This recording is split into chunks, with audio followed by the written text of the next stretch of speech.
ایک نہایت خاص اور پیارا واقعہ سناؤں گی۔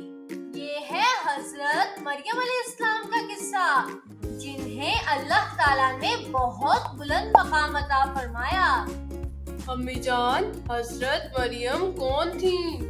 بیٹا، حضرت مریم ایک نہایت نیک اور پاک دامن خاتون تھیں۔ اللہ تعالیٰ نے قرآن میں بھی ان کا ذکر کیا ہے۔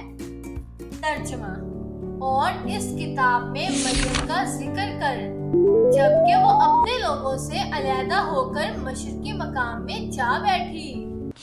امی جان، وہ اکیلی کیوں چلی گئی؟ بیٹی، حضرت مریم علیہ السلام نے عبادت کے لیے گوشہ نشینی اختیار کی تھی۔ وہ چاہتی تھی کہ سکون سے صرف اللہ کی عبادت کریں۔ پھر اللہ تعالیٰ فرماتے ہیں، ترجمہ: پھر لوگوں کے سامنے سے پردہ ڈال لیا، پھر ہم نے اس کے پاس اپنے فرشتے کو بھیجا، پھر وہ اس کے سامنے پورا آدمی بن کر ظاہر ہوا۔ امی، فرشتہ انسان کی شکل میں کیسے آیا؟ ہاں بیٹا، یہ اللہ کی قدرت ہے۔ حضرت جبرائیل علیہ السلام خوبصورت انسان کی صورت میں حضرت مریم کے سامنے آئے۔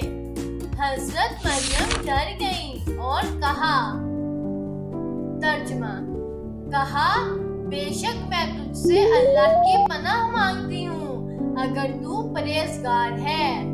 امی، حضرت مریم بہت نیک تھیں، اسی لیے انہوں نے فوراً اللہ کی پناہ مانگی۔ بالکل بیٹی، یہی ان کی پاک دامنی تھی۔ پھر حضرت جبرائیل علیہ السلام نے تسلی دی اور کہا، کہا، میں تو بس تیرے رب کا بھیجا ہوا ہوں تاکہ تجھے پاکیزہ لڑکا دوں۔ اللہ نے حضرت مریم کو بغیر شوہر کے ایک بیٹے حضرت عیسیٰ عطا فرمایا، جو بہت پاک اور عظیم نبی تھے۔ امی، یہ تو واقعی بہت خوبصورت واقعہ ہے۔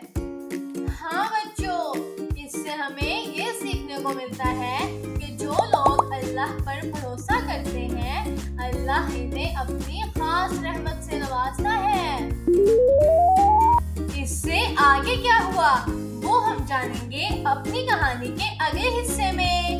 تب تک کے لیے خدا حافظ۔